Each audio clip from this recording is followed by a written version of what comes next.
Hey guys, tonight we're stepping into something that smells like gunpowder and hay. It's muddy, moonlit, and just quiet enough to hear the metallic jingle of a saddle strap swaying in the distance. We're heading back to the Civil War, not to the generals or famous speeches, but to follow the story of a horse. Not just any horse. A horse that showed up where it wasn't supposed to be. A horse that didn't belong to any soldier, didn't take orders, and, according to more than one frightened Union private, may not have even been alive in the usual sense. You're probably thinking, cool, but I'm not trying to get haunted before bed. Fair. But hang on, this isn't that kind of haunting. It's quieter, stranger, like the kind of legend passed around a campfire at 2 a.m., half whispered because saying it louder might make it too real. Also, let's be honest, if you were in a muddy tent in 1863, eating cold beans and listening to someone snore through their third fever, you'd want to believe in a magical horse too. So, before you get comfortable, take a moment to like the video and subscribe, but only if you genuinely enjoy what I do here. And if you're listening from somewhere unusual, or if it's way too late where you are, drop a comment. Tell me your time zone. I love knowing who's joining me in this sleepy little corner of the internet. Now dim the lights, maybe turn on a fan for that soft background hum, and let's ease into tonight's journey together. You're standing at the edge of a Union encampment somewhere in Virginia. It's late, really late. Most of the men are already bundled in their bedrolls, snoring like overworked steamboats. The air smells of wet wool, horses, and a fire that burned down to embers 2 hours ago. And yet, there's movement. Soft, rhythmic hoofbeats just out of view. No one's supposed to be riding patrols this far out. You squint past the low fence and see it. A dark shape, low to the ground, moving like a shadow that forgot to stay put. The moonlight flashes off something silver, maybe eyes. You're not the only one who sees it. A couple of guards near the picket line elbow each other, wide-eyed. One mutters, "It's him," like he's seen a ghost. But you'd bet your last hardtack he looks more thrilled than afraid. The horse is huge, not in a cartoonish medieval charger way, but dense, like it's carved from old wood and bulletproof stories. No saddle, no harness, just mud on its flanks and a weird calm, like it's inspecting the troops. You shuffle closer, careful not to make a sound. The horse looks right at you. You forget how to blink for about 5 seconds.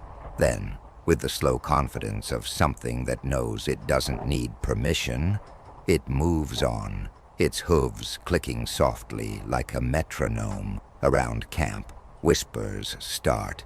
You're not dreaming. He's been here before. The first confirmed sighting, according to the wrinkled logbooks no one reads unless they're bored or drunk, was right after the Battle of Fredericksburg. A Union sentry claimed a lone horse wandered through the edge of the battlefield, past corpses and cannon wheels, and paused to nuzzle the jacket of a dying drummer boy. The boy survived. The horse vanished. Historians still argue about whether this was the same horse that showed up months later at Antietam, walking between tents like it was inspecting the damage. Some say it was just a stray, feral, after its owner was killed. Others say no stray horse behaves like this. Watchful, decisive, almost appointed. There's a weird side note in a soldier's letter home, now archived in a Pennsylvania museum. The lads speak of a beast with eyes like lantern glass. No man leads him, no man rides him, but he marches all the same. That line gets stuck in your head. That night, you dream of hoofbeats again, except now you're following them, not watching. You're part of it. You march where it marches, through fog, through fire, through the terrible silence that comes after cannon fire fades. Someone once joked the horse outranked everyone in the 14th Infantry. You're starting to think maybe they weren't joking. And here's a weird bit. Confederate prisoners, even some hardened, mustached villains with nicknames like Two-Finger Tom claimed to have seen the same horse. One said it walked past him right before a Union shell blew open a trench. He swore it looked back at him, as if warning him, then it was gone. You'd dismiss that if it weren't for the fact that two other prisoners said the same thing. Different days, different states, same description. That cloudy left eye, that slow, deliberate gait, that unsettling feeling that it knew. A fun historical fact before we drift further. The Union Army used more than 200,000 horses and mules during the Civil War. Most of them died from overwork, starvation, or disease, often worse than battle itself. Yet no record, not even in the boring as sawdust official quartermaster reports, ever matches this horse. And a fun, weirder fact, some Civil War soldiers used to rub used bullets on their boots for luck. They thought it made them less likely to get shot again. Not exactly science, but hey, desperate time. Anyway, back to your night. You lie there listening to the sounds of the camp, someone mumbling in a dream, a tin cup rattling against a pack, a soft breeze fluttering the edge of a tent. And you realize the horse didn't come back tonight, but you kind of wish it had. You wake up to the muffled rattle of spoons against tin, and the smell of burnt coffee so strong it could legally qualify as a war crime. The camp is already buzzing, literally thanks to the mosquitoes, and there's a new story traveling faster than official orders. It starts with Thomas. You remember him, barely 5 feet tall, face still holding traces of baby fat, voice like he hasn't quite figured out where it wants to settle. He's the drummer boy for your regiment, and last night he swears he saw the horse. Not just saw it, heard it before he saw it. You're sitting on an overturned crate, working a pebble out of your boot, when he stumbles over, eyes wide like he's just kissed a ghost and liked it. He whinnied, Thomas says, breathless. I swear, not loud, just once. You squint at him. A horse? Here? Thomas nods so hard his cap slips. He stopped behind my tent, just stood there like he was listening. Someone from the next group over snorts. Yeah, that's listening to the mice playing poker under your cot. But you don't laugh, because you were up last night too, and you didn't hear a whinny, but you felt something. That afternoon, with drills called off thanks to a broken supply wagon, you wander down to the creek, and there, barely visible in the soft mud, are hoof prints. Big one, deep one, but the weird part? They're spaced like the horse walked slowly, very slowly, as if it had all the time in the world. You follow them for a while, dodging low branches and stepping over brambles, until they vanish near a patch of flattened grass. There's no trail beyond that, nothing to show where it went. Just a single thread of horsehair, black and wiry, caught on a twig. You pocket it without thinking, and for some reason that night, your dreams smell like wood smoke and wet fur. Let's pause for a second to talk history. Antietam, where Thomas first reported seeing the horse, was the single bloodiest day in American military history. Over 22,000 casualties in 12 hours. You try not to picture that too clearly, but what doesn't get talked about much is how chaotic the hours after a battle like that were. Men crawling through the fog, screaming for water, surgeons working by lantern light, horses panicking and running until they collapsed or were shot for silence. Now imagine, in the middle of that nightmare, a horse. Not running, not panicking, walking, calm, purposeful. That's what Thomas described, and you're starting to believe him. Here's something they don't teach in school. Horses can smell adrenaline. Some say they can feel a heartbeat from 6 feet away. Now imagine what one could sense in a battlefield full of men too scared to blink. What kind of horse wouldn't run? What kind of horse would choose to stay? That evening, a few men start sketching the horse in charcoal on spare canvas. None of them match. One gives it glowing eyes. Another adds feathers to its mane. One even draws wings like Pegasus decided to join the war effort.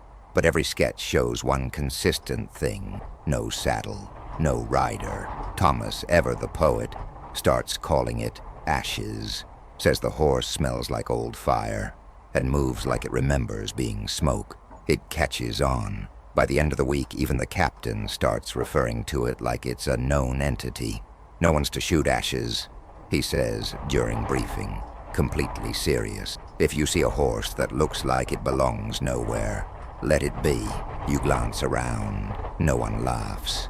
Not this time. The next night, you hear a sound that doesn't fit the night's rhythm. Not wind, not branches.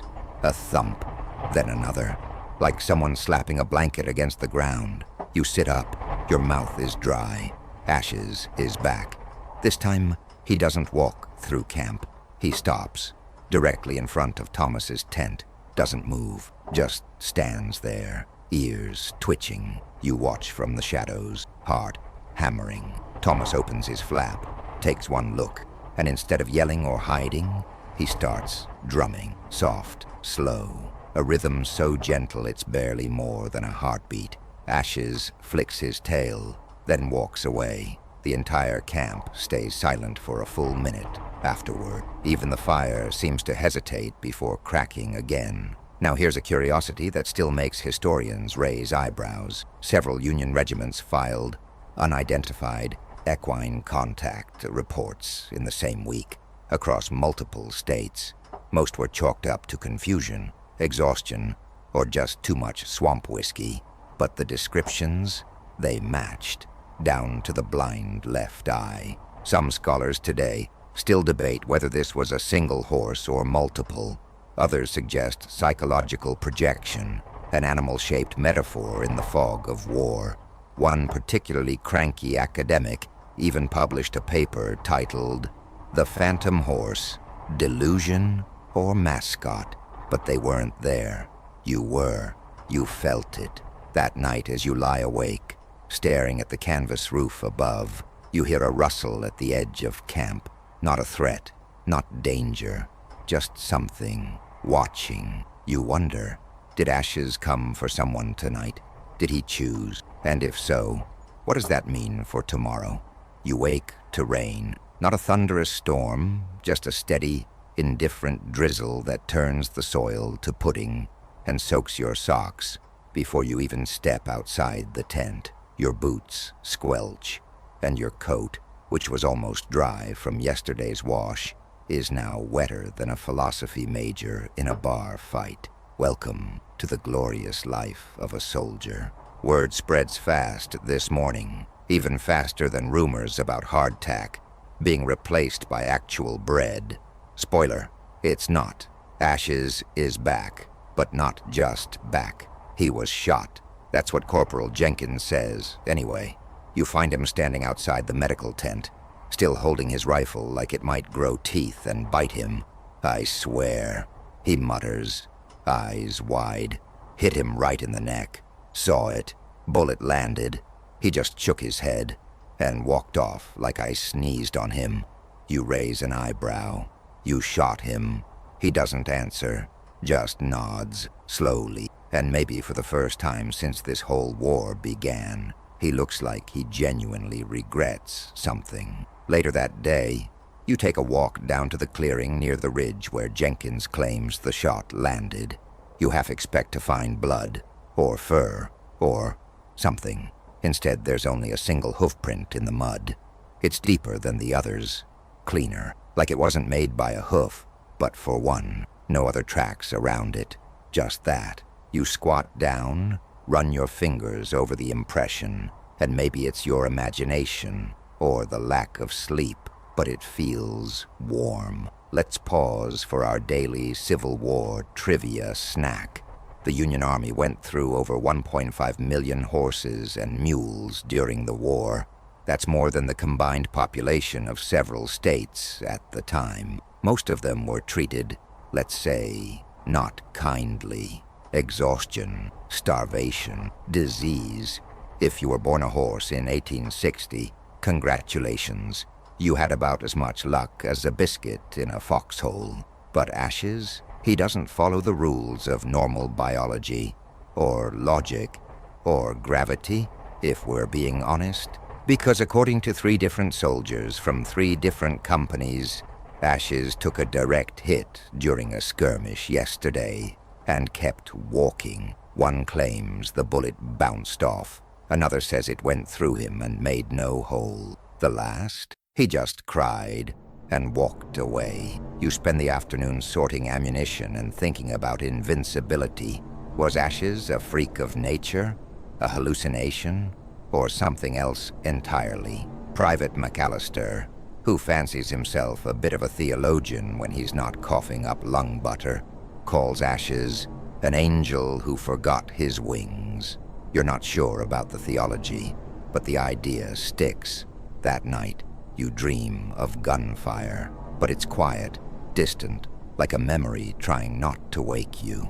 In your dream, Ashes walks past rows of wounded soldiers, and every man he touches with his muzzle stops moaning. Some even smile. You wake up with your face damp, not from the rain, but tears. You don't remember crying. That morning, Lieutenant Farrow gathers the men and makes an announcement that sounds more like a confession. From now on, he says, any engagement where Ashes is sighted, we move toward him, not away. You can't believe what you're hearing. A military strategy based on a free-range horse, but nobody argued. Not anymore. Last 3 times he showed up, Farrow adds. We didn't lose a single man. Statistically unlikely, absolutely. But the numbers are the numbers. Even the captain started keeping a log titled Equine Incidents. It now has more entries than the payroll ledger. At dusk, a letter arrives from another regiment up north. It's folded clumsily and smells like burnt oil. Inside, in rushed handwriting, are 4 words that stop your breath. Your horse was here. You look at the date. 2 days ago. 2 days. Ashes was there and here within 48 hours. That's nearly 60 miles of hard terrain, creeks, hills, and Confederate scouts. Not even the fastest courier could manage it without collapsing in a sweaty heap. Unless, of course, you weren't dealing with a horse, but with a myth. For your daily dose of the weird, there's a belief among Appalachian folk, especially old veterans, that animals can sometimes absorb pain meant for others. Not metaphorically, literally, like a sponge for fate. You think about that when you see Thomas again. His drum cracked in the middle, skin broken, but he's okay. He tells you he saw Ashes again last night. He stopped beside me, Thomas says, lowered his head, like he was tired. You ask what he did next. Thomas shrugs. I said, thank you, and he left. You both stand there a long moment, not sure what else there is to say. Historians, as always, remain divided. Some say Ashes was a mass hallucination, born from shared trauma and desperation. Others insist it was several different horses with overlapping stories.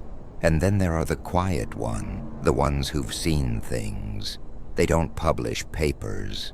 They just nod, slowly. When you mention the name, they know. That night, you hear a volley of gunfire in the distance far beyond the river, and beneath it, barely audible, the sound of hooves. Marching, always marching. You don't sleep, not because you're afraid, but because you don't want to miss it. Morning breaks like a weak promise, gray, damp, and too quiet for comfort. Breakfast is lukewarm beans, and even the firewood seems depressed. But there's an undercurrent today, like everyone's waiting for something they can't quite name. You hear it in the way the spoons clink softer, in the way boots scrape the dirt just a little slower. No one mentions Ashes, not out loud, but everyone's listening. And then it happens. He returns. You don't see him arrive. You just notice when the camp falls still. It's like someone hit a mute button on the world. Even the birds hold their breath. You turn, and there he is, walking straight into the officer's tent. No joke, right into the command tent, like he was expected.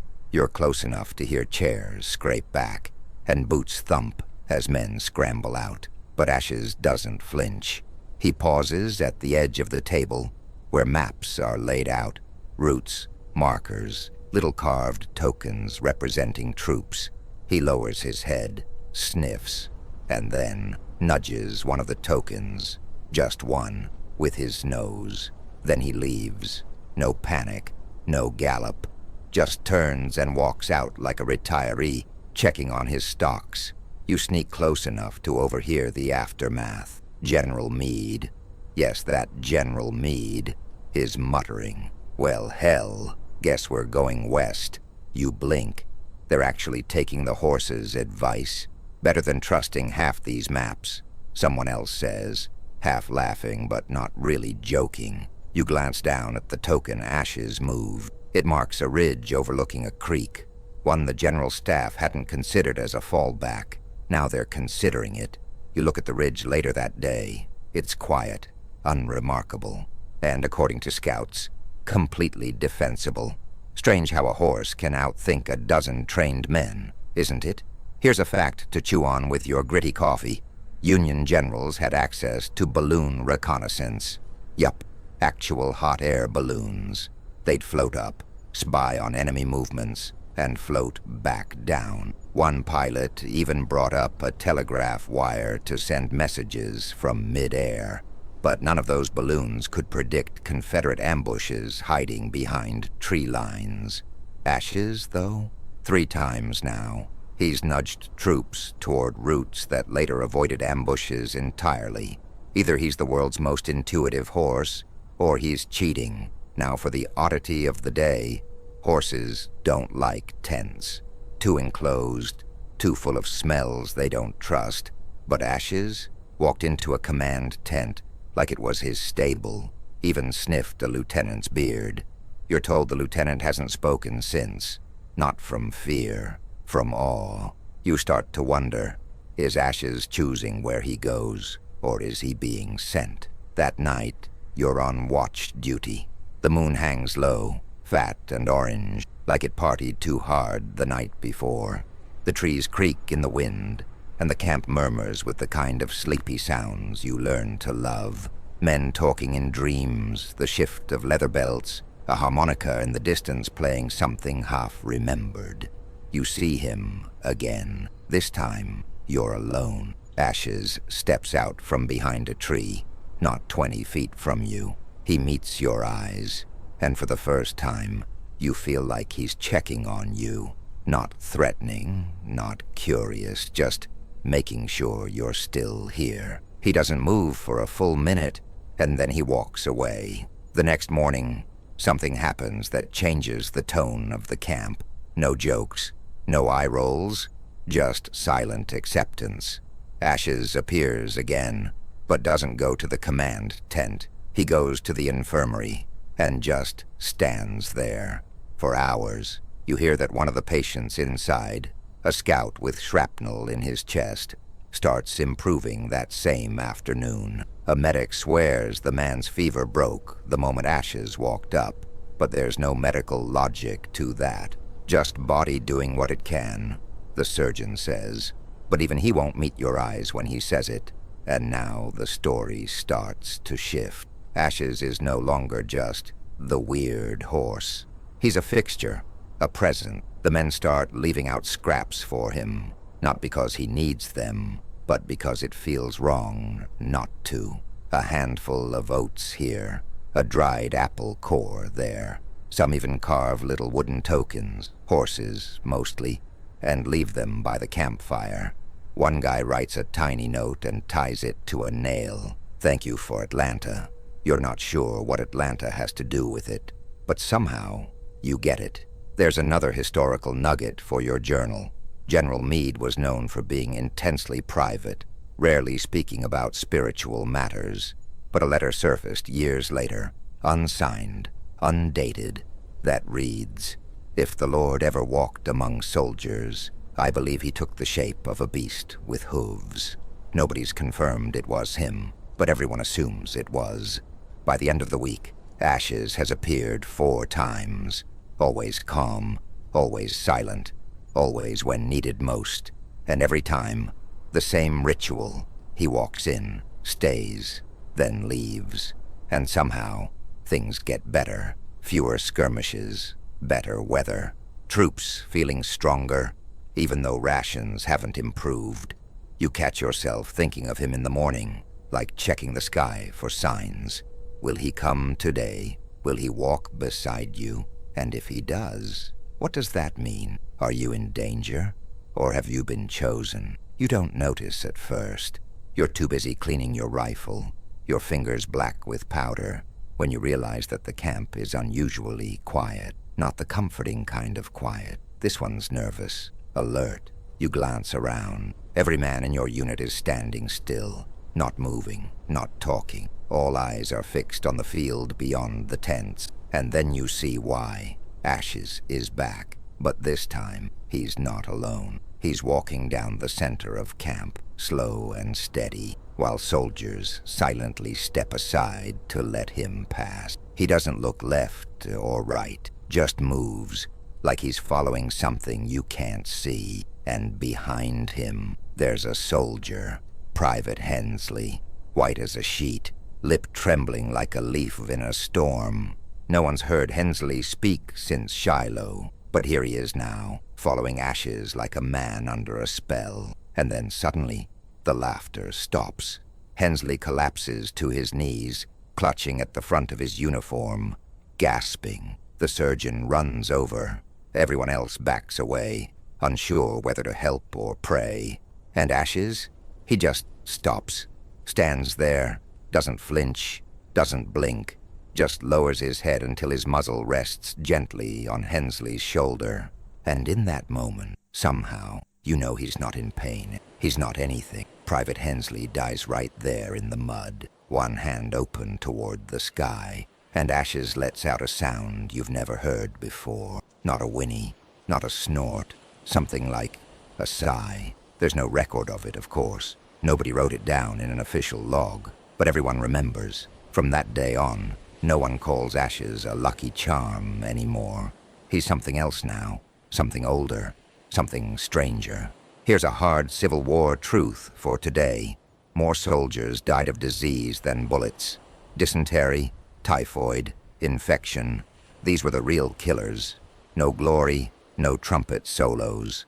Just slow suffering in dirty tents, with bandages that were washed maybe once a week, if that. So when Ashes stops by the infirmary for the 3rd time that month, and 3 men who were assumed dead suddenly sit up and ask for water, you don't try to explain it. Because if you do, you'll have to explain Hensley, too. And there's no explaining that. The jokes about the haunted horse disappear after that. Nobody mocks anymore. Nobody doubts. Not even Jenkins, who still winces when someone brings up the bullet. Especially Jenkins. One afternoon, 2 new recruits arrive from another regiment. They're loud, green, and don't know the unspoken rules yet. One of them sees Ashes grazing near the tree line and shouts, "Hey, whose nag is this?" You don't move, but half the men around the fire slowly stand. One soldier, O'Malley, usually the funniest guy in camp, walks up to the new recruit, takes the tin cup from his hand, and dumps it out. No one calls him that, he says quietly. The new guy doesn't ask why. He doesn't need to. That night the fire burns lower than usual.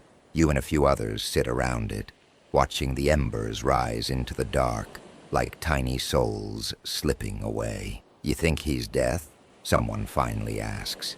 Nobody answers, because maybe he is. But then Thomas, sweet, drum-obsessed Thomas, shakes his head.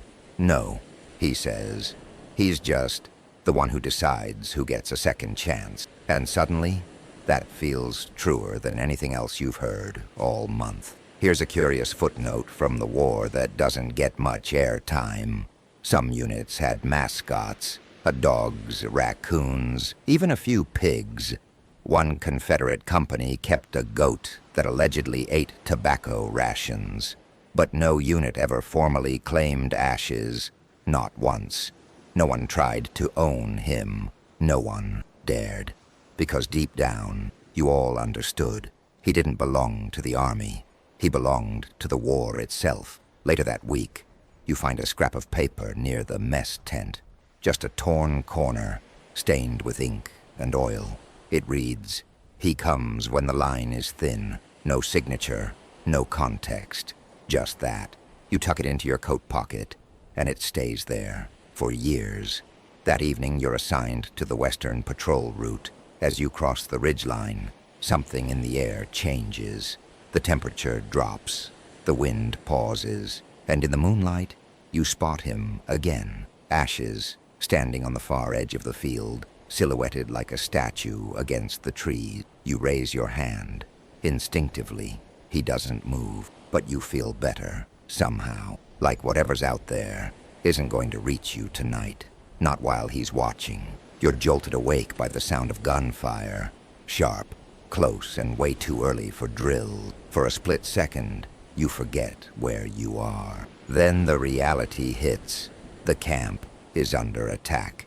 You scramble for your boots, still damp from yesterday, and grab your rifle with fingers that haven't quite shaken off sleep. Shouts ring out, scattered and frantic, and the air already smells like powder and fear. Somewhere in the chaos, you hear a bugle, but it's off-key, panicked, and then hoofbeats, louder than the gunfire, rhythmic, unhurried. Ashes. He charges through the camp like a cannonball made of grace and menace. Not fast, deliberate. His hooves strike the earth with the kind of certainty that would make a general question their orders. He's heading straight for the tree line, where the first flashes of musket fire glint through the underbrush. No one dares stop him. In fact, men follow. You're one of them. You don't even remember deciding to run. You just do. Boots thudding beside boots, rifles in hand. No orders given, just instinct. And ashes. He bursts through the undergrowth like it's air, mane tangled with twigs and light, and every man behind him moves as if pulled by a thread. What happens next doesn't make tactical sense. The Confederate raiding party had the element of surprise. They had elevation. They should have cut through you like a hot knife through tired beans. But they don't, because the first volley misses, wide, and your return fire strikes true. You swear someone shouted, "Shoot where the horse went," and somehow that works. Let's pause to breathe. You probably need it, and reflect on a historical nugget. Surprise raids were common tactics, especially in dense terrain like the forests of Virginia. But in this case, your company repelled the entire attack in under 12 minutes. That's almost unheard of. Later, officers argue over how it was possible. Better scouting? Luck? Someone says, "We had ashes," and everyone goes quiet. Because, yeah, you did. Afterward, you stumble through the trees, dazed and sweaty, trying to find your bearings. The smoke is clearing, but the adrenaline's still buzzing in your veins like bad coffee. You come across a Confederate scout, barely older than Thomas, lying on the ground, stunned but alive. He's looking off into the trees, eyes wide, mumbling something under his breath. You lean in. He wasn't a horse, the boy whispers. He looked like one, but he knew. He saw me, and I couldn't shoot. You ask him what he means. The boy shudders. "I was gonna fire on your drummer, had him lined up, and then that horse stared me down. I forgot how to move." You don't tell anyone what he said. You don't need to. That night the camp is quieter than you've ever heard it. Even the harmonica players have packed it in early. You sit near the fire, canteen in hand, eyes scanning the shadows automatically, not out of fear, out of hope. And sure enough, just before midnight, you see him again. Ashes, standing near the ridge, not moving, just watching. A silhouette against the moonlight. Here's an odd historical detail that's buried deep in letters and memoirs.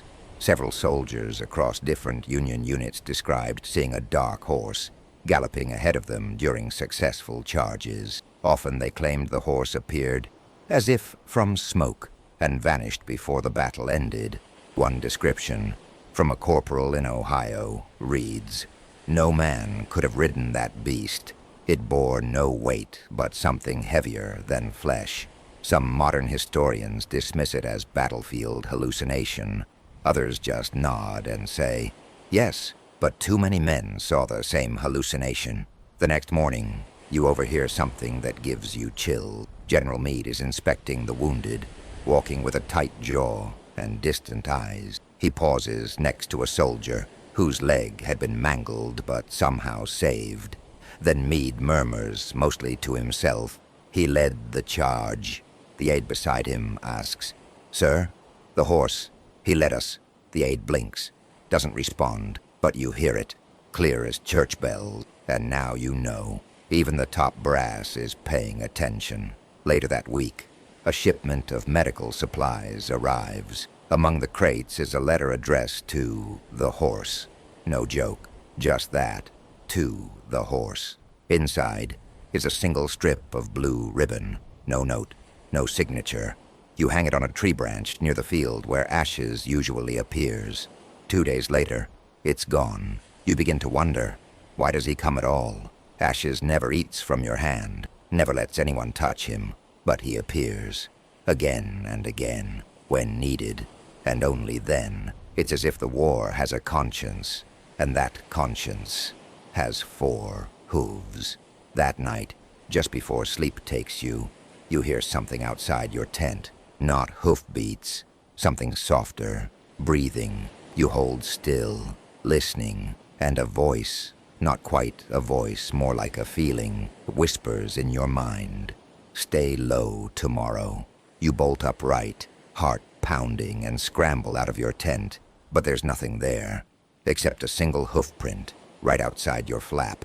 You wake up already tense, like your muscles knew something you didn't. The air smells like copper and damp earth. There's a low pressure in the atmosphere, the kind that makes birds go quiet and dogs pace in circles. You haven't seen Ashes today, not yet, but you feel him like static before a lightning strike. You think about the message you didn't hear last night, not out loud anyway. Stay low tomorrow. Was it real? A dream? Some leftover echo from your nerves? You try to shake it off, but then Thomas approaches. He looks different. He's holding his drumsticks, but they're still. His hands, usually twitchy with rhythm, are frozen. "I saw him again," he says. "Ashes, last night, by my tent." You nod slowly. Did he say anything? Thomas just looks at you, not with words. And that's all he says. Later that morning, you're part of a patrol sweeping the southern tree line. Routine stuff. You keep your head down, eyes scanning, rifle ready. That's when it happens. A shot rings out, not toward you, but from your left, angled toward your flank. It's followed by a shout, then 2 more shots. Ambush. You hit the ground. Instinct faster than thought. The bullet skims your sleeve, close enough to feel, close enough to burn. And in the chaos of shouting and return fire, you catch a glimpse of movement ahead. A black blur cutting across the trees like a shadow, moving against the grain. Ashes. You blink. He's gone, but you don't stand up. You remember. Stay low. You crawl behind a fallen log as another volley whines overhead. 2 men to your right didn't duck fast enough. One curses. The other doesn't make a sound. Your squad regroups, fighting back inch by inch. You're not a hero. You don't charge. You survive because of Ashes or because of luck. Historians might argue, but you know. By the time the skirmish ends, 2 men are dead, 4 wounded. Could have been worse, much worse. Captain says so himself as he wipes blood from his collar. Later, someone draws a crude map in the dirt, showing where the ambush came from. And someone else, Pharaoh, maybe, says, right where the horse ran. The group falls silent. Again, this keeps happening, and no one wants to call it coincidence anymore. Let's dig into today's odd historical gem. During the war, some Union troops began carrying small tokens called death pennies. Pennies drilled and tied to leather thongs, meant to ward off misfortune. Soldiers would rub them before battle, like good luck charms. But your unit, they started carving tiny horses, little wooden silhouettes, charcoal sketches tucked in pockets. One man even cuts a small figure from his tin plate and polishes it like silver. Luck, he tells you, but there's something sacred in the way he says it. Ashes is no longer just a presence. He's a belief, and that brings us to the eye. You notice it for the first time in detail the next time he appears. Ashes pauses just beyond the tents, half in shadow, half in moonlight. His right eye reflects the stars. His left is cloudy, pale, like a pearl soaked in fog. But somehow, that's the eye that sees everything. You test a theory. When he stands, it's always that side facing the danger. Every time. You point it out to Jenkins, who grunts. Maybe he's blind on that side, but then adds a little too quickly. Or maybe he sees more than we do. Here's your academic disagreement of the day. Some Civil War journals describe the left eye of Ashes as damaged. Others say it glowed faintly, especially before a charge. Still others claim it changed color. Brown one day, silver the next. Historians bicker. Was it the same horse? Were they all misremembering? But the soldiers who saw it, they always called that side the knowing eye. That evening, a Confederate deserter is found wandering toward your lines, hands raised. He's taken into custody and fed cold beans and silence. You pass him once on the way to refill your canteen. He stares at you, then whispers, "You've seen it, haven't you?" You stop, turn. "The horse," he says, "the one with the dead eye." You say nothing. He leans in. "It stood by our camp last week, before we lost 70 men to sickness. I think it was mourning us." You refill your canteen in silence. That night, the air is thick. Rain threatens but never falls. You lie in your tent, blanket up to your chin, listening for hoofbeats. Instead, you hear something else, a soft nicker, close. You unzip your tent flap and peer into the dark. Ashes is standing right there. He doesn't move, doesn't flinch, just breathes. And then slowly, he turns his head, left eye facing you, the knowing eye. You feel seen, not judged, not pitied, just acknowledged. And then he walks away. The next day, a ceasefire is declared for your sector. You feel relief. You should feel joy, but you feel hollow, like something is just beginning, because Ashes never shows up when it's over, only when something's still coming. And that means this war isn't done with you yet. You're halfway through folding laundry that smells like moldy canvas and desperation when word comes through. A Confederate spy was caught trying to slip past the river picket line. Ordinarily, that kind of news would light the camp on fire with gossip. Everyone whispering about disguises, hidden maps, dramatic confession. But this time, there's only one question on everyone's mind. Did he see the horse? You hear the murmurs as you walk by the tents. Some men claim he was headed straight for Ashes. Others say he tried to ride him. One insists he was trying to steal him, like some absurd wartime horse-napping escapade.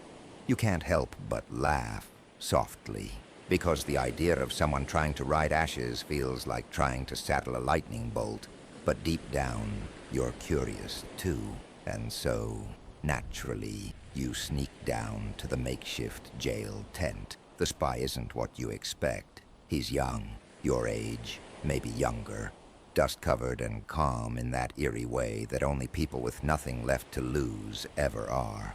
You linger near the flap, pretending to check supplies, until you catch a few words through the canvas. He wasn't tied up, the spy says. Not branded, not harnessed, just standing there, like he was waiting. Someone scoffs. You mean you were going to steal a ghost horse? No, the spy says, and his voice is suddenly so quiet, you have to lean in. I wasn't going to steal him. I was going to follow him. You find yourself thinking about that all afternoon. What would possess someone to risk everything just to follow a horse? And then it hits you. You've done it too. You've followed ashes into forests, into firefights, into nightmares, and back again.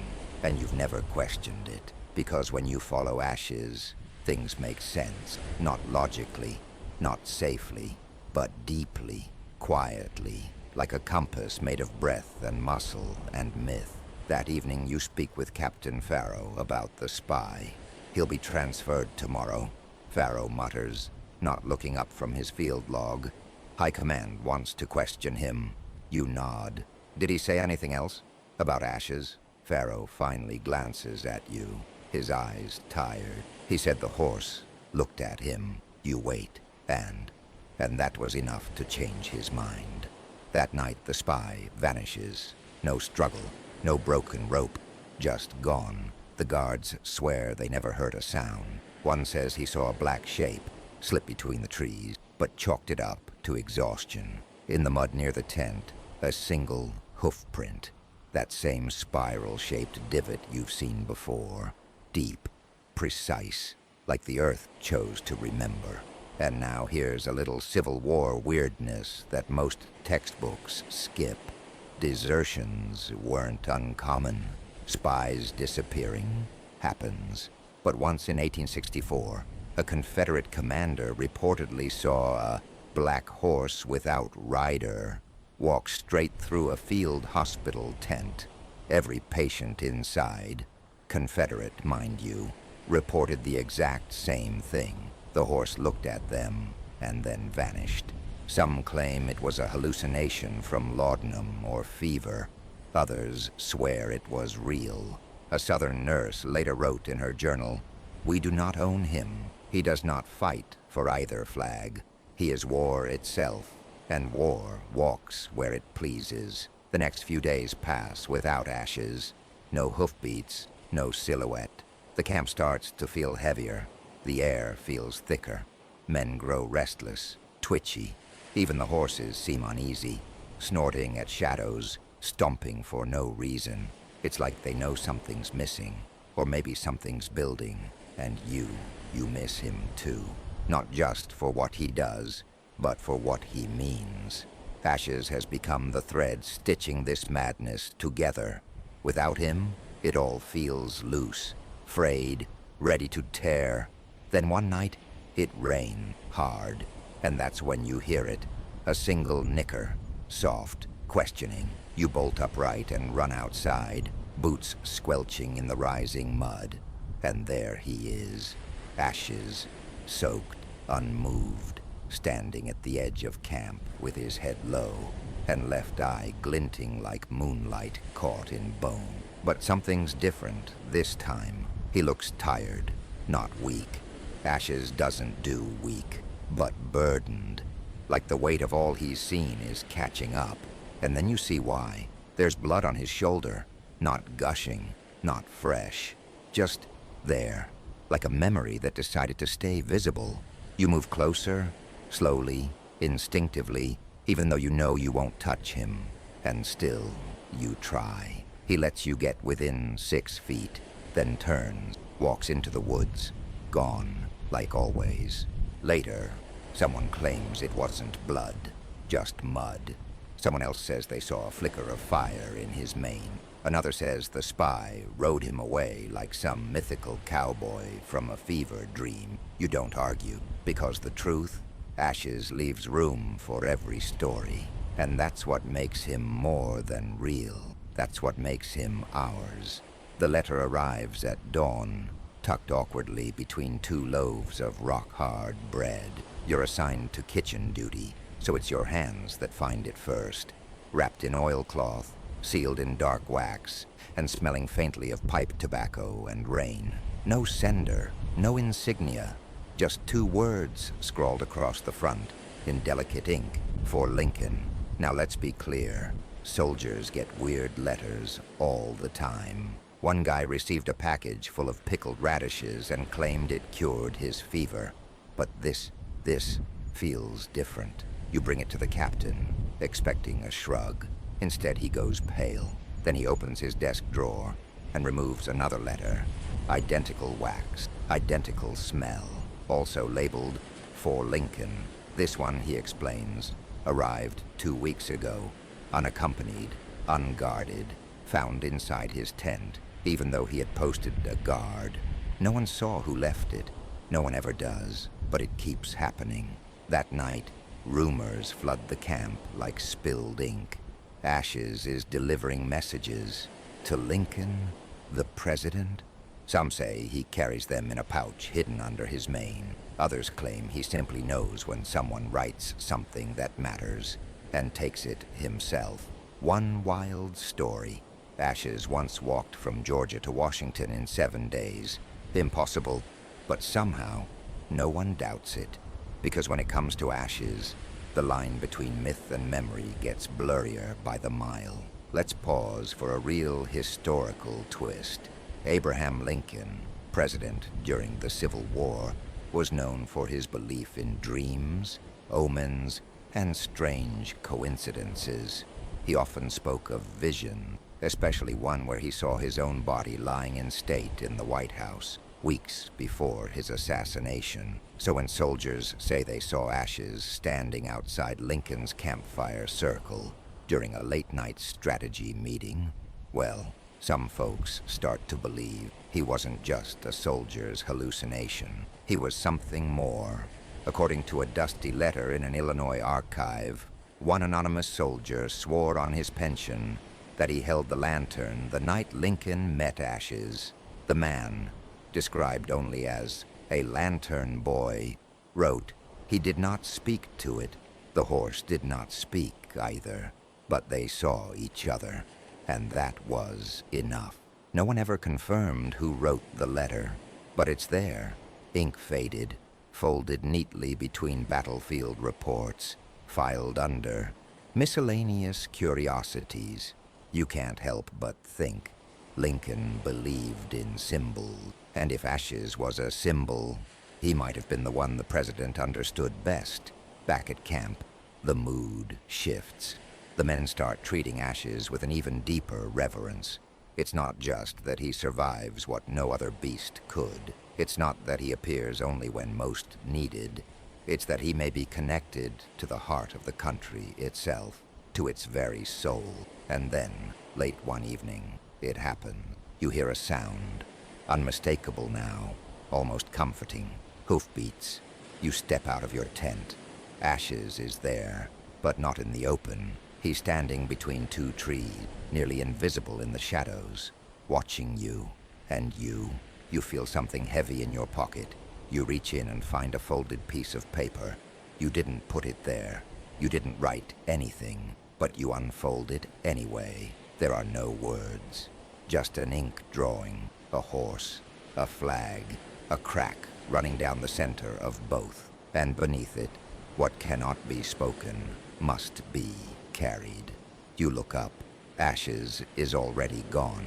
The next morning, 2 scouts return from Washington with news. Lincoln knows about the horse. He has for months. One of them claims he even keeps a chair emptied by the fire. For the messenger who does not speak. Now for the oddity of the day. In 1864, a photograph surfaced. A blurred image showing a group of men seated around a night campfire. And in the background, what appears to be a horse's head between 2 trees. The photographer swore there were no horses present. Today, the plate is considered damaged. But some visitors still whisper about the shape in the shadows. A shape, they say, looks familiar. Afterward, your regiment moves north toward colder terrain. The days shorten. The wind grows sharper. Morale dips. But Ashes continues to appear. Never closer, never further. Just there, present, like the war's conscience on 4 legs. One evening, while writing a letter home by lantern light, you pause your pen and think, if you did write a message meant for Lincoln, would Ashes carry it? Would he know? And even if no one ever reads it, isn't there something healing in writing something that matters? Something real? You finish your letter, leave it under a rock by the ridge, and the next day, it's gone.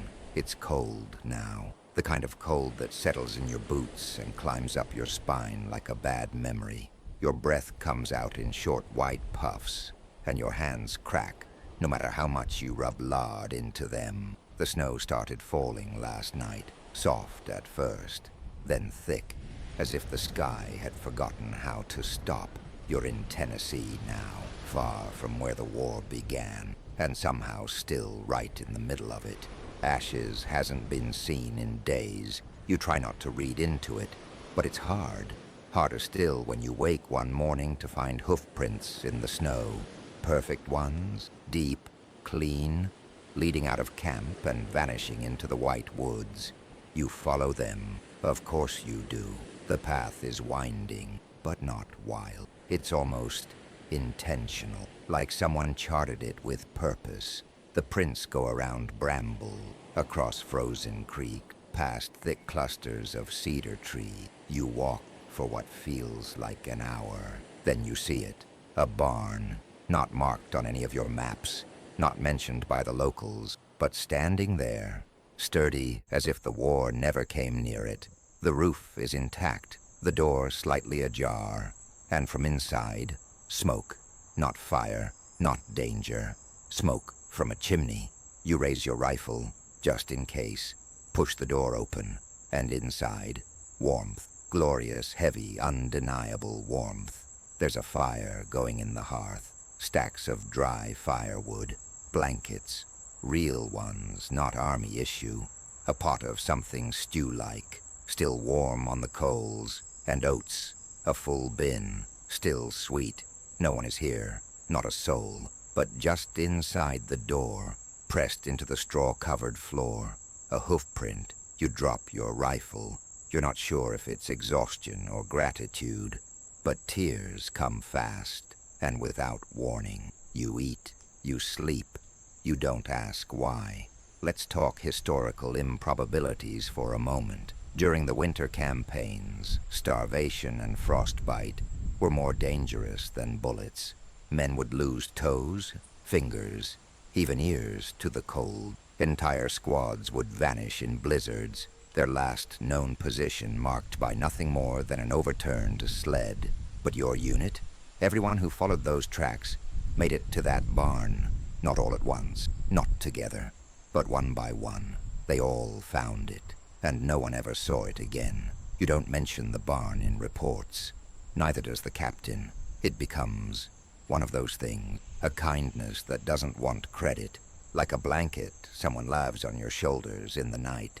You suspect Ashes led you there, because of course he did. Here's your bizarre tidbit of the day. There are exactly 0 records of any barn existing within 10 miles of that position. Union maps, Confederate maps, civilian maps, nothing. But 6 soldiers saw it and slept there. And the next day, it was gone.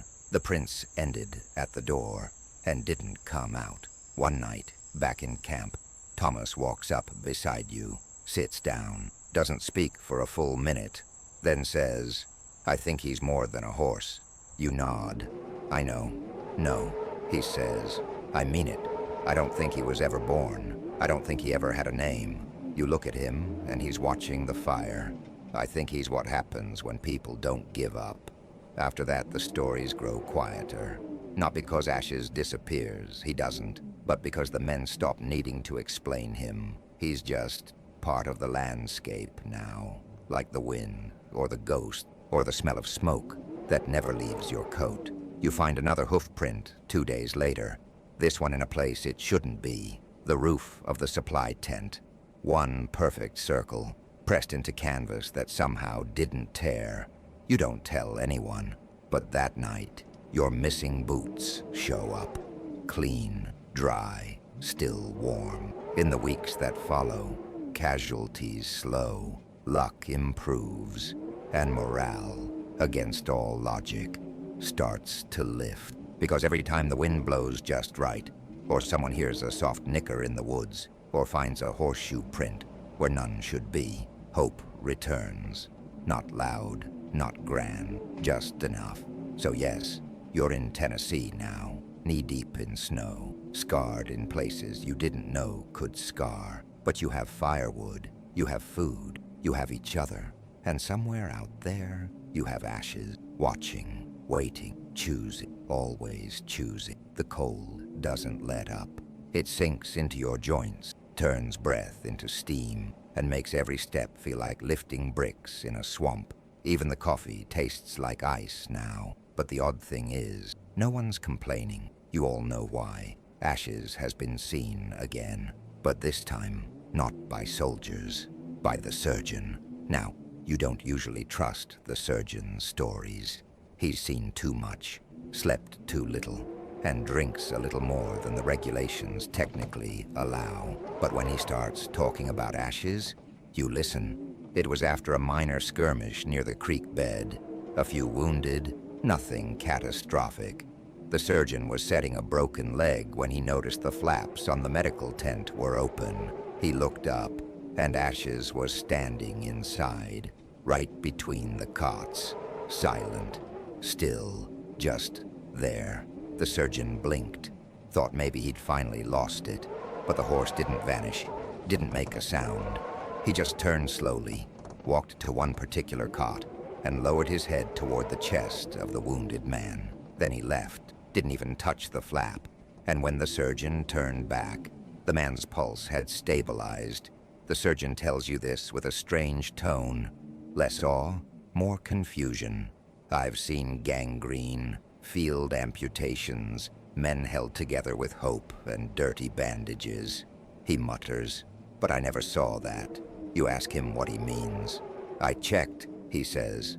I checked the man afterward. He leans in. There was no heartbeat. You stare. What? No heartbeat? He repeats, not for the full minute. Ashes stood there. Then suddenly, boom, pulse, stronger than it had been all day. He rubs his face. It doesn't make sense. No, you think. It doesn't. But it happened. Here's your historical fact for tonight. Many Civil War surgeons believed in a mix of science and superstition. Some carried lucky charms in their coat pockets. Others refused to operate under certain phases of the moon. When you're elbow deep in the wounded and dying, you start looking for patterns wherever you can find them, even in hoof prints. Later that evening, the man who came back from no pulse speaks. Not much, just a few raspy words. He was cold, he whispers, and warm at the same time. You ask him who he's talking about. He smiles, small and sad. You know who. Back at your own tent, you sit in silence. You replay what the surgeon said, what the wounded man said, what you have seen. And a strange thought sneaks into your mind, quiet as a prayer. Maybe Ashes isn't here to protect the living. Maybe he's here to escort them.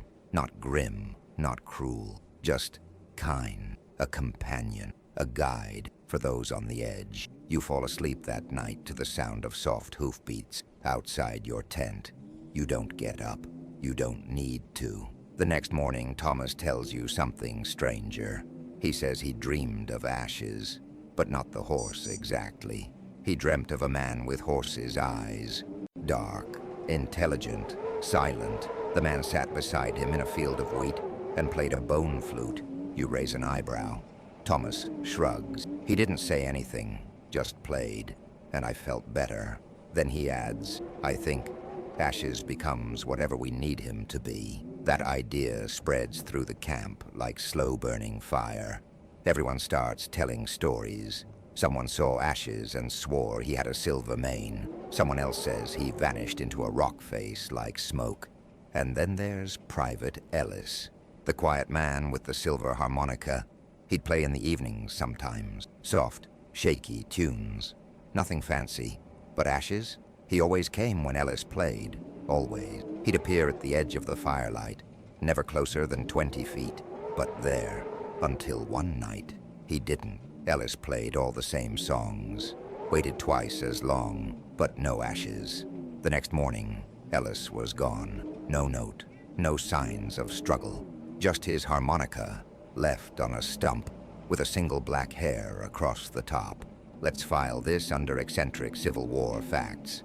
Some soldiers swore certain songs could call animals, cats, dogs, even owls, but never horses. Until now, you take the harmonica, you hold it, you don't play, but that night, you sit outside your tent and whisper, "Where did you take him?" And somewhere in the woods, something stirred. Not cruel, not sad, just moving. A few days later, the chaplain writes a sermon. It's short. It's written in charcoal on a torn scrap of uniform. It says, "Even death is not alone out here. He rides with a companion now." The next time Ashes appears, he looks different. His mane is shorter. There's ash on his coat, and his left eye, still cloudy. But it doesn't look blind anymore.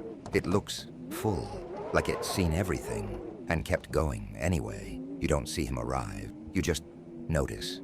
One moment you're stirring what passes for soup. Gray, unidentifiable, probably legally classified as gruel. The next, there's a hush over the men. That kind of hush that doesn't fall, but descends. Soft, heavy, sacred. Ashes is standing on the hill above camp, silhouetted against the dusk like a painting too honest to hang in polite company. He's facing south, which wouldn't matter, except there's no reason to be looking that way. No visible threat, no movement, but Ashes is watching, and every man below follows his gaze. You spend the next few hours on edge, waiting. For what exactly? You couldn't say. An attack? A storm? A letter home that finally brings peace? Nothing comes, but Ashes stays, doesn't flinch, doesn't move, just waits. Let's take a detour through history. The March to the Sea, Sherman's brutal, scorched earth campaign through Georgia, has begun. Word travels fast, even without telegraphs. You know what's happening. Everyone does. Farms burned, tracks torn, towns emptied.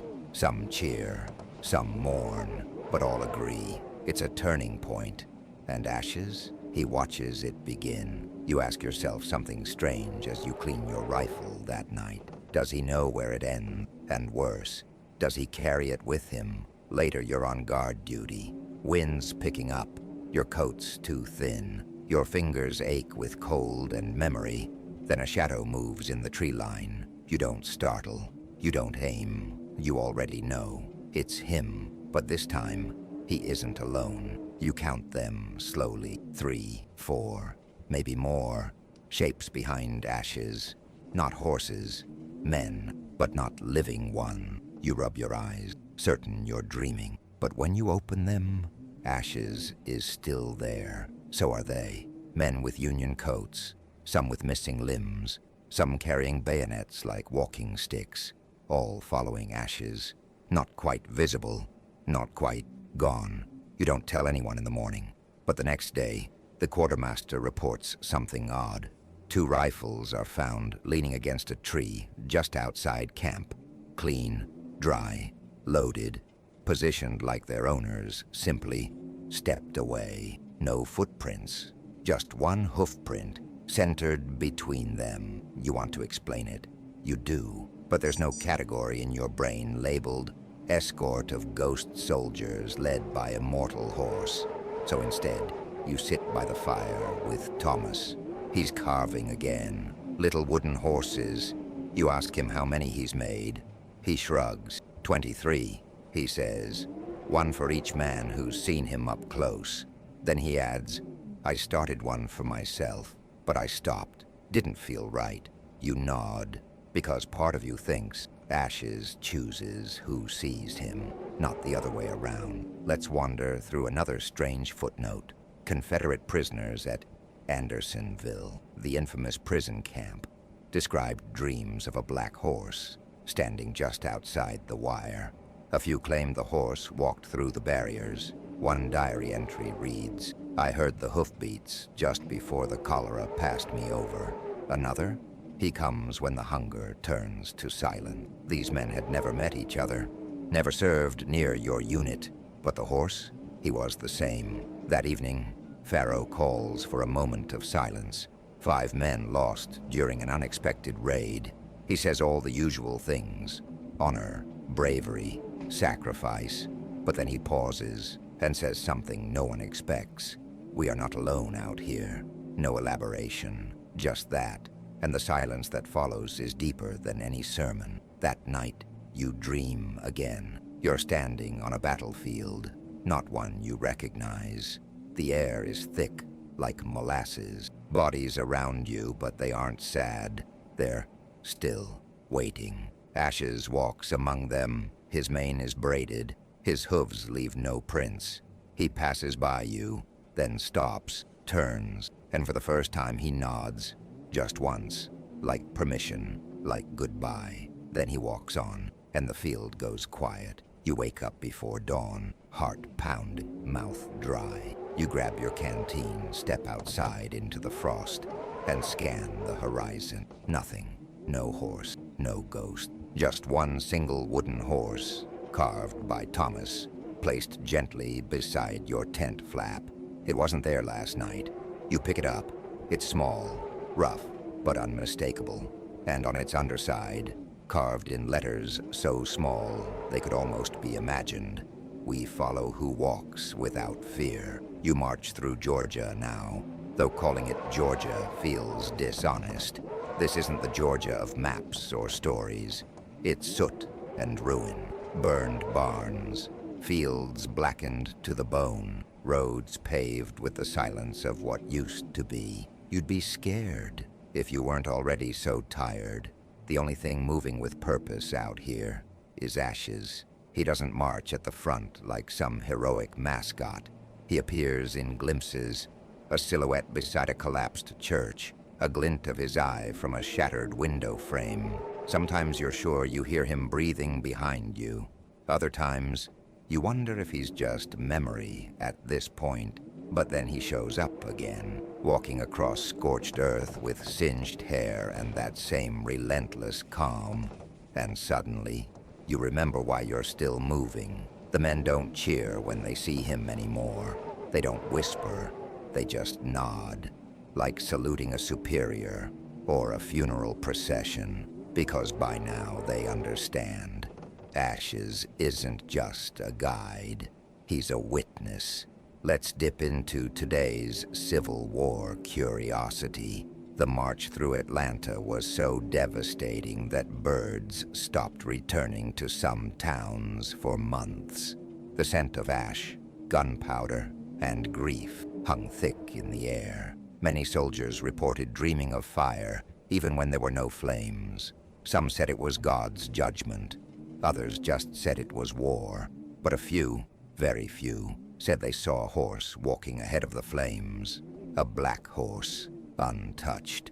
One evening you sit beside a tree stump, trying to scrape dry mud from your boots with a fork. Thomas walks up and sits across from you.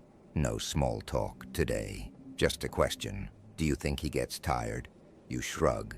Then you say, "I think he remembers tired." Thomas nods like that makes sense. You don't question it. Not anymore. As you cross what used to be a peach orchard, you spot him again. Ashes. He's staring at something in the distance. Not you. Not the men. Something past the horizon. You try to follow his gaze, but all you see is heat haze and broken fences. Still, something in your gut twists, as if whatever he's seeing hasn't happened yet, and might not be stoppable. That night, a storm rolls in. It doesn't rain. It boils. The wind shrieks through camp like it's tearing pages out of the sky. Tents collapse. Fire pits scatter embers. Men shout over the chaos. And through it all, Ashes walks. Not panicked, not pressed, just walks. Right down the center of camp, like he's anchoring the storm, like it needs his permission to stay. And after he passes, the wind dies. Just like that. A corporal swears he saw lightning strike 5 feet from Ashes and bounce. You don't ask for proof. You've stopped needing it. The next morning, when the storm's aftermath lies strewn around you like broken teeth, someone finds hoof prints, not in the mud, in stone, a slab of granite, cracked right down the middle, with a single print pressed into it, still warm. Later, a letter arrives from another regiment up north. It describes a night march through flooded roads, with a strange horse leading the way. No one knew where it came from. It just showed up, and when they followed it, they reached high ground minutes before a flash flood took the lower trails. The officer ends the letter with, "There was no rider, no reins, but we followed anyway, because it felt like we had to." You reread the letter 3 times, then you fold it carefully and tuck it into your coat, not for safekeeping, but because it's already part of the story. Here's your academic dispute of the day. Some scholars claim that the Asher sightings were psychological compensation, a mass trauma response. Others argue it was shared myth-making, the kind that builds morale. But none of them explain how different regiments, different states, and even different sides described the same horse. No brand, no owner, just presence. One soldier, trying to be clever, once called Ash's Sherman's conscience. But the general didn't laugh. He just said, "Then he should walk ahead of me more often."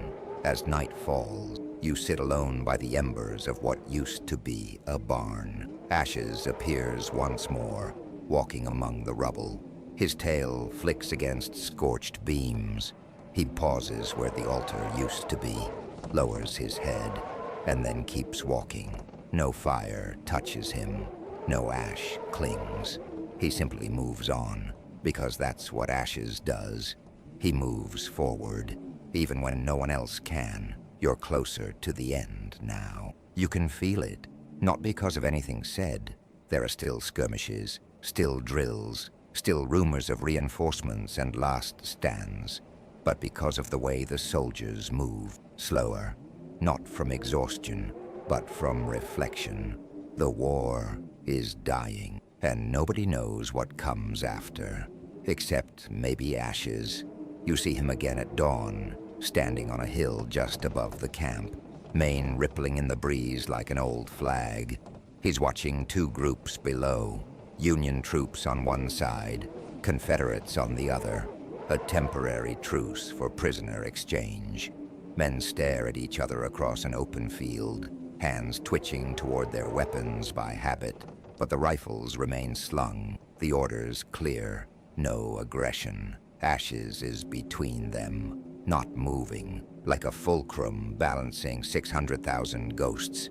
A boy on the Confederate side drops something, his hat. He runs out to retrieve it. Tension snaps taut. Rifles shift. He freezes. And that's when Ashes takes a step forward. Just one. Every soldier watches. No one fires. The boy picks up his hat and runs back. Later, someone says, "The horse diffused a battle." Someone else answers, "Maybe the battle didn't want to happen, and he reminded it."